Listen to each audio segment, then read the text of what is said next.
சமீபத்திலே அரசியல் கட்சியை தொடங்கியிருக்கிற விஜயும் அவருடைய ஆதரவாளர்களும் என்ன கேள்வியை கேட்கிறார்கள் என்றால், இப்போதுதானே அரசியலை ஆரம்பித்திருக்கிறார், இப்போதுதானே வந்திருக்கிறார், இவர் மீது இவ்வளவு காட்டமான விமர்சனங்களை நாம் தமிழர் கட்சி செய்ய வேண்டுமா? எல்லாரும் சீமானாக முடியாது, எல்லாராலும் உங்களை போன்ற பேச முடியாது என்பதை நீங்கள் விளங்கிக் கொள்ள வேண்டும். இவ்வளவு காட்டம் தெரிவிப்பதற்கான காரணம் என்ன என்பதை கேட்கிறார்கள். அவர்களுக்காக ஒரு அரசியல் கட்சியினுடைய தலைவனுக்கும் அரசியல் கட்சிக்கும் கருத்தியலும் கொள்கையும் எவ்வளவு முக்கியம் என்பதை ஒப்பிட்டு நீங்கள் பேச வேண்டும் என்று ஆசைப்படுகிறேன். இவ்வளவு பேர் பேசுறீங்க, இவ்வளவு கேள்வி கேட்கிறீங்க, இன்னும் எத்தனை ஆயிரம் கேள்விகள் வந்தாலும் எதிர்கொள்கிற ஆற்றலை என் இன முன்னோன் வரலாறு எனக்கு வழிகாட்டியிருக்கு. நீங்க எழுதி வச்சுக்கிட்டு இந்த இடத்தில் கையை தூக்கவும், இந்த இடத்தில் ஆவேசமாக பேசவும், இங்கேனா டப்பிங் பேசுற மாதிரி அப்படி பேசக்கூடாது. சொந்த பேரையே மதுரை கிழக்கு விஜய், மேற்கு விஜய், எவனோ சொல்லியிருக்கான். உசிலம்பட்டியில கள்ளர்கள் இருக்காங்க, அவங்க எல்லாம் கொஞ்சம் வீரமா இருப்பாங்க அப்படின்னா உசிலம்பட்டி விஜய். இது என்ன ஓட்டா? இது என்ன நம்ம எதிரிகளுக்கு வைக்கிற வேட்டா? இது என்ன நாம் கோட்டைக்கு போகிற ரூட்டா? நான் சாப்பிட்டேன் புரட்டா, வரட்டா, காட்டுறேன் டாட்டா. இப்படியாடா டே, என்னது? 15 ஆண்டுகளாக அண்ணன் எடுத்து வைத்திருக்கிற கோட்பாடுகளை நீங்கள் பார்த்தீர்கள். மொழி குறித்தோ, இனம் குறித்தோ, இந்த இனத்தின் வரலாற்று குறித்தோ, இந்த இனம் தூக்கி சுமந்து வந்த துயரம் குறித்தோ ஒன்றும் இல்லை. இஸ்லாமிய சிறை கைதிகள் விடுதலையில் அவருக்கு ஏதாவது நிலைப்பாடு இருக்கா? இல்லை. இஸ்லாமிய மக்களின் உரிமை, சரியத்து, வக்பு வாரிய சட்டம், முத்தலாக்கு ஏதாவது நிலைப்பாடு இருக்கா? இல்லை. எதுலையாவது இருக்கா? கச்சத்தீவு திருப்பி எடுக்கணும். கச்சத்தீவு கொடுத்ததனால் வந்த காயம் 800 பேருக்கு மேல தாக்கி அழிக்கப்பட்டிருக்கார்கள். அந்த சாவின் வழி அண்ணன் முன்வைத்த கோட்பாட்டை தாண்டி ஒரு தத்துவத்தை வைத்து அவரையும் விட ஆகச் சிறந்த ஒரு கோட்பாட்டோடு நான் வருகிறேன் என்றால் கைதட்டி வரவேற்று முதல் தொண்டனாக இருக்க தயாராக தான் இந்த சீமான். நீங்க புரிஞ்சுக்கணும். நீ ஒண்ணுமே இல்லாம ஆன்றோர்களும் சான்றோர்களும் இருந்த அரசியல் செஞ்ச இந்த நிலத்தில் உலகத்திற்கு பொதுமறை தந்த மக்கள், அறத்தின் வழி நின்று வாழ்ந்த மறவர் கூட்டம், எப்பேற்பட்ட இனத்தின் மக்கள், எவ்வளவு பெரிய பேரறிஞர் இந்த இடத்தில், இந்த இடத்தில் இவ்வளவு பெரிய கோட்பாட்டை வைத்து இந்திய திராவிட சூழ்ச்சிகளால் தாழ்த்தி வீழ்த்தப்பட்டு உரிமை இழந்து அடிமைப்பட்டு கிடக்கிற தமிழ் சமூகத்தில் இனச்சாவில் இருந்து கத்தல் கதலில் இருந்து பிறந்த மகன் கருணாநிதி ஜெயலலிதா என்ற மிகப்பெரிய ஆளுமைகளை ஊடறுத்து 1.5 ஆண்டுகளுக்கு மேலே சிறையில் இருந்து 220 வழக்குகளை போடப்பட்டு ஏறாத நீதிமன்ற படிக்கட்டில்லை, தொழில் செய்ய முடியாது, கடவுச்சீட்டு இல்லை, ஒரு நாட்டுக்கு பறந்து செல்ல முடியாது, எங்கேயும் போக முடியாது, எல்லாத்தையும் விட்டு என் மொழி, என் இனம், என் நாடு, என் மக்கள், அவர்களின் எதிர்கால பாதுகாப்ப நல்வாழ்வு என்று நின்று ₹1 வாக்குக்கு காசு கொடுக்காமல் ஒருத்தருடைய ஆதரவு, இந்த சாதி சீமானை ஆதரித்தது, இந்த மதம் இவனை ஆதரித்தது, இந்த முதலாளி இவனுக்கு நிதி கொடுத்தான் என்று அது பிச்சை எடுத்து திரள் நிதி என்று திரட்டி, அதை கூட திமுக கேள்வி பண்ணும், பிச்சை எடுத்து கட்சி நடத்தி போராடி 4,50,000 வாக்கு 1.1 இருந்து 8.5 விழுக்காடு வாக்கை வாங்கி தனித்து நின்று அங்கீகாரம் பெற்ற ஒரே அரசியல் கட்சியா வந்து இவ்வளவு தூரம் ஏறி ஒரு கவனத்தை பெற்று இந்த திராவிட கட்சிகளை வீழ்த்தி மேலே ஏறி தமிழ் தேசிய அரசியலை கட்டி நிறுவலாம்ங்கிற போது திடீர்னு உள்ள வந்து திராவிடமும் தமிழ் தேசியம் ஒண்ணுதான், மறுபடியும் பெரியார், மறுபடியும் அண்ணா, மறுபடியும் எம்ஜிஆர் அப்படின்னா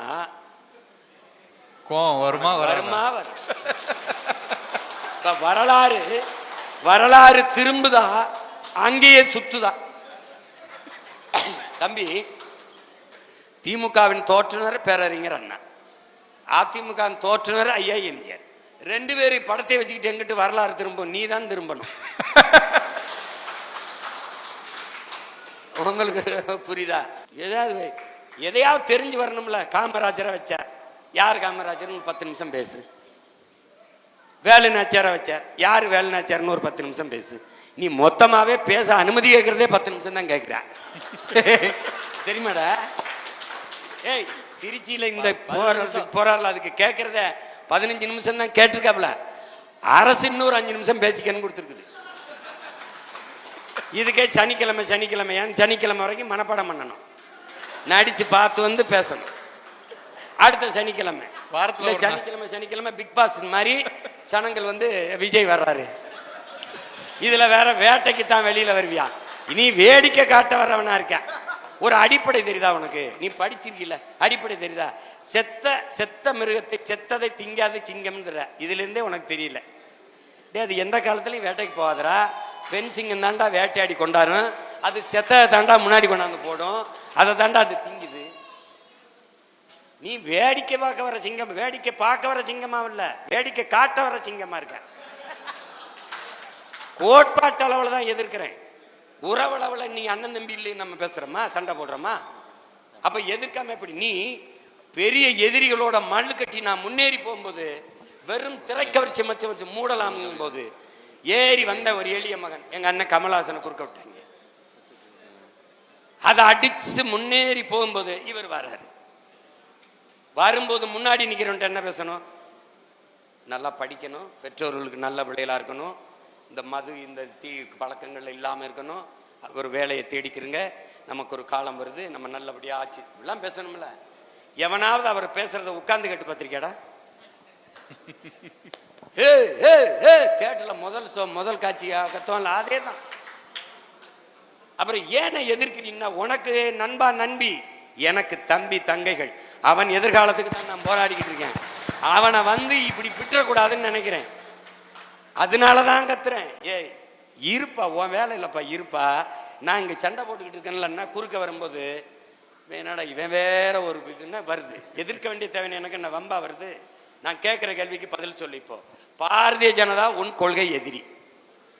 முதல்ல உன் கொள்கையை சொல்லு, அது எதிரா இருக்கா இல்லையான்னு நான் சொல்றேன். என்னடா சிரிக்கிறா? ஏ முதல்ல உன் கொள்கையை சொல்லுப்பா. என் கொள்கை எதிரி அது இல்லடா கொள்கை. எந்தெந்த கொள்கையில் உனக்கு எதிரி அதுதான் கொள்கை. திமுக அரசியல் எதிரி. எந்தெந்த அரசியலில் முரண்படுற? அப்போ அதிமுகவின் அரசியல் உனக்கு எதிரியா இல்ல. அப்ப காங்கிரசின் கொள்கை உனக்கு எதிரியா இல்ல. அதானது. பாரதிய ஜனதாவுக்கும் காங்கிரஸுக்கும் ஒரு கொள்கை மாற்று யாராவது இந்த கூட்டத்தில் சொல்லுங்க, யாராவது சொல்லுங்க பெருமக்களே. வெளியுறவுத்துறை கொள்கை, பாதுகாப்பு கொள்கை, மருத்துவ கொள்கை, கல்விக் கொள்கை, போக்குவரத்து கொள்கை, எதுலையாவது இருக்காட தம்பி? எல்லாம் சேம். திரும்ப திரும்ப சொல்றேன், பாரதிய ஜனதா காங்கிரஸ், திமுக அதிமுக கொடிகளில் வண்ணம் மாறும், கொள்கையில் எண்ணம் மாறாது. Party change, no policy change. ஓட்டு குழப்பிக்காத. ரெண்டா பயலா யோசிக்க பய. இந்த நாட்டிலே தமிழ் தேசிய மக்கள் பெருத்து வாழ்கிற இந்த நாட்டிலே இருக்கிற பலாயிரக்கணக்கான பிரச்சனையை தந்தவன் எவன்? ஒன்னு காங்கிரஸ், பாரதிய ஜனதா. அவன் திணித்த போது கைகட்டி வேடிக்கை பார்த்த அனுமதித்தவன் எவன்? திமுக அதிமுக. இந்த 4 பேரை தாண்டி எனக்கு இந்த நாட்டில் பிரச்சனை வந்ததுன்னு யாராவது சொல்லு. இந்த 4 பேருமே திட்டு போய். அப்ப 4 பேருமே அடிக்கணும். என்ன எப்படி கூடுவான்? எப்படி கூடுவான்? திமுக ஆட்சியை ஒழிக்கணும், எல்லாரும் வாங்க ஒன்னா நிப்போம். ஏடிஎம்கே பிஜேபி உள்ள விட்டுறப்படாது, எல்லாரும் வாங்க ஒன்னா நிப்போம். டிஎம்கே நான் உங்க 2 பேரையும் ஒழிக்கணும், அதனால நாங்க ஒன்னா நிக்கிறோம். எப்படி நிக்கிறோம்? நம்பர் 1. ஒரு கட்சியை ஒழிக்கிறதே கொள்கையா இருக்க முடியுமாடா? ஒழிச்சிட்டு நீ என்னடா பண்ணுவ? நபிகள் நாயகம் என்ன சொல்றாங்க நமக்கு? தீமையை எப்படி ஒழிப்பீர்கள் நபிகளாரே? நன்மையை வைத்துத்தான். திமுகவுக்கு மாற்று இன்னொரு திமுக அப்படி இருக்க முடியும்? நெருப்பை வைத்து எப்படி அணைக்க முடியும்? அங்க ஒரு தண்ணி தேவைப்படும். ஊழல் லஞ்சத்துக்கு எதிராக சுமாரான ஊழல் லஞ்சம் இல்லை, அங்க உண்மையும் நேர்மையும் தான் மாற்றா இருக்க முடியும். அதை தான் நாம சொல்றோம். நீ அப்படி எதையுமே சொல்லாம வந்து இப்பதானே வந்திருக்காருன்னு, இப்பதுக்கு வர அப்புறமா வா, நான் இவங்களை முடிச்சுக்கிறேன், இப்ப எதுக்கு வரணும்னு சொல்லு. திராவிடம் என்ற கோட்பாடு என்னரும் சொந்தங்களே, தமிழர் அல்லாதவர் வசதியாக வாழ்வதற்கும் ஆள்வதற்குமான கொண்டு வரப்பட்ட ஒன்று என்பதில் நீங்கள் புரிந்து கொள்ள வேண்டும். இந்த கருத்தை ஏற்பவர் எதிர்ப்பவர் எவர்? இங்கே எதிர்ப்பவர் தமிழர் அல்லாதவர் பாதுகாப்பாக வாழ்வதற்கும் ஆள்வதற்குமாக கொண்டு வரப்பட்ட ஒன்றுதான் திராவிடம். திராவிடம் என்ற ஒன்றே கிடையாது. திராவிடம் என்றால் எப்படி பார்த்தாலும் திருடன் என்றுதான் பொருள் வருது. எப்படி பார்த்தாலும் அந்த சொல்லே தமிழ் சொல்லு இல்ல, அது சமஸ்கிருதம். அப்ப அங்கிருந்த திருட்டு மாடல், அது தமிழ் இல்ல ஆங்கிலம். எது திராவிட மாடல் ஆட்சி. அது எதிர்க்கணும்னு ஒண்ணு இல்ல. நீ நான் கேட்கிற கேள்வியை சொல்லு. தமிழ் சனியன், தமிழ் சனியனை விட்டு ஒழியுங்கள். உன் தமிழில் என்ன இருக்கிறது? இப்ப நான் ஒரு தமிழன், இவர் தெலுங்கர் என் நிலத்தில் வாழ்றார், இவர் ஒரு கன்னடர் என் நிலத்தில் வாழ்றார், இவர் ஒரு மலையாளி, அவர் ஒரு மராட்டி, இவர் ஒரு பீகாரி, இவர் குஜராத்தி, எல்லாரும் என் தாய் நிலத்தில் வாழ்றாங்க. நீ கன்னடர், நீ உன் தாய்மொழி நீ கர்நாடகா. நீ இங்க வந்து உட்கார்ந்துக்கிட்டு உன் தமிழில் என்ன இருக்குன்னு கேட்டா இவர்கள் மொழியிலாம் இருக்கு, என் மொழியில இல்லையாங்கிற கேள்வி எனக்கு வருமா வராது? கேரள கவிஞன், மலையாள கவிஞன் ஆத்தூர் ரவிவர்மா சொல்லுகிறான், உலகத்திலே ஆகச் சிறந்த இலக்கியங்களை தங்கள் தாய்மொழியிலே படிக்கிற வாய்ப்பை பெற்றவர்கள் கிரேக்கர்கள், சீனர்கள், அதையும் தாண்டி இந்தியாவில் தமிழர்கள் என்று சொல்றான். அவன் அடுத்த வரி சொல்ற, அந்த தமிழ் மொழி என் தாய்மொழியின் தாய்மொழி என்பதிலே எனக்கு பெருமை என்று பதிவு செய்யறான். நீ என் மொழியை சேனியன் ஒளிங்கிறான். அவன் யாமறிந்த மொழிகளிலே தமிழ் மொழிதல் இனிதானது எங்கும் இல்லை என்றான். இவன் பாப்பா நீ எனக்கு தந்த. எப்படி இருக்கு? எப்படி இருக்கு? எப்படி இருக்கு? என் தாயை இழிவுபடுத்தியவனை தந்தை என்று போற்ற சொல்ற நீ. தமிழ் காட்டுமிராண்டி பாஷை பேசுற நீ யாரு? காட்டுமிராண்டி தானே. தமிழ் முட்டாள்களின் பாஷை பேசுற நீ யாரு? முட்டாள் தானே. நீ முட்டாள் காட்டுமிராண்டியா ஏற்கிறியா? பிறகு இப்ப திருப்பி நீ கூட்டிட்டு வந்தீனா, ஏய் இங்க வாடா அப்படின்னு சொல்ல வாடா நீ என்னது? அப்புறம் தம்பி, முதலமைச்சர் ஆவதல்ல லட்சியம், முதலமைச்சராகி நான் என்ன செய்ய போகிறேன் என்பதுதான் இலக்கு, லட்சியம். இப்ப அண்ணன் சொல்றேன்ல, எல்லாருக்கும் ஏழை பணக்காரன் தாழ்ந்தவன் உயர்ந்தவன் என்ற பாகுபாடின்றி அனைவருக்கும் சரியான சமமான தரமான கல்வி இலவசம் உலகத்தரத்திற்கு. உலகத்தரம்னா என்ன? உலகத்திலே கல்வியிலே முதலிடத்தில் இருப்பது தென்கொரியா, இரண்டாவது ஜப்பான், மூணாவது சிங்கப்பூர், நாலாவது ஹாங்காங், அஞ்சாவது பின்லாந்து. இந்த 5 நாடுகளை தாண்டி ஆகச் சிறந்த கல்வியை என் நாட்டு பிள்ளைகளுக்கு நான் கொடுப்பேங்கிறேன். இது என்ன? என் லட்சியம், என் லட்சியம். ஏடா தம்பி, உலக தரத்திற்கு மருத்துவத்தை என் மக்களுக்கு கொடுப்பேன். அரசு மருத்துவமனைங்கிறது இன்னைக்கு பிணறுப்பு அறுவை மார்ச்சோரி கூட மாதிரி இருக்கு. இல்லை, நட்சத்திர விடுதி போல சிங்கப்பூர், மலேசியா, லண்டன், மற்ற நாடு, அரபு நாடுகளில் எப்படி மருத்துவமனை இருக்கோ அந்த தரத்துக்கு தூக்கிட்டு வருவேன்றேன். இது என் கனவு. படித்தவன் படிக்காதவன் அனைவருக்கும் அரசு வேலை கொடுப்பேன். இனி படிக்காதவர்களே இல்லை என்ற நிலையை என் தாய்நாட்டில் உருவாக்குவேங்கிறதுலாம் இது ஒரு கனவு, இது ஒரு இலக்கு, இது ஒரு லட்சியம். காரணம், கண்கள் வழி நடத்தி என் கால்கள் பயணிக்கல, என் கனவு வழி நடத்தி என் கால்கள் பயணிக்கல. அதை நீ புரிஞ்சுக்கணும். இது என் கனவு இல்ல, பல 100 ஆண்டுகளாய் என் முன்னோர்கள் தூக்கி சுமந்த கனவு. பழனி பாபா கனவு, காகிதம் இல்லத்து கனவு, என்னுயிர் தலைவன் பிரபாகரன் கனவு. இது நம் முன்னோர்களின் கனவு. முறை செய்து காப்பாற்றும் மன்னவன் மக்களுக்கு இறை என்று வைக்கப்படும். உருவசியும் ஓவா பிணியும் செருவகையும் சேராது எழுவது நாடு. மணி நீரும் மண்ணும் மலையும் அணிநிழல் காடும் உடையது அரண். குடிதலி கோலோச்சும் மாநில மன்னன் அடிதலி நிற்கும் உலகு. இதெல்லாம் ஒரு அரசாட்சி எப்படி செய்யணும்னு நமது முன்னவன் வள்ளுவ பெருமானார் வகுத்து தந்த மறை. அந்த மறையின் வழியிலே ஒரு ஆட்சி. இப்படி ஒண்ணும் இல்லாம வந்துட்டு இவ்வளவு பேர் பேசுறீங்க, இவ்வளவு கேள்வி கேட்கிறீங்க. இன்னும் எத்தனை ஆயிரம் கேள்விகள் வந்தாலும் எதிர்கொள்கிற ஆற்றலை என் இன முன்னோர் வரலாறு எனக்கு வழிகாட்டியிருக்கு. நீங்க இருந்துட்டு எழுதி வச்சுக்கிட்டு இந்த இடத்தில் கையை தூக்கவும், இந்த இடத்தில் ஆவேசமாக பேசவும், இங்கேனா டப்பிங் தேட்டர்ல டப்பிங் பேசுற மாதிரி அப்படி பேசக்கூடாது. சொந்த பேரையே மதுரை கிழக்கு விஜய், மேற்கு விஜய். எவனோ சொல்லியிருக்கான் உசிலம்பட்டியில கள்ளர்கள் இருக்காங்க, அவங்க எல்லாம் கொஞ்சம் வீரமா இருப்பாங்க அப்படின்னா உசிலம்பட்டி விஜய். என்னது? 2 பேருக்கு தான் போட்டி. ஒன்னு டிவிக்க, இன்னொன்னு டிஎம்கேன்னு. 2 பேர், ஒரு பொம்பளை டிஎம்கேல திருடி இருக்கா, இன்னொரு பொம்பளை டிவிக்கேல திருடி. இங்க ஒரு டீம் மாஸ்டர். என்னது? அண்ணனை அமைதியா போகும்போது விட்டுறணும். நான் கொஞ்ச நாள் பொறுத்தேன். சும்மா வாய தோண்டும் போது அப்புறம் வெளுக்க வேண்டியதானே.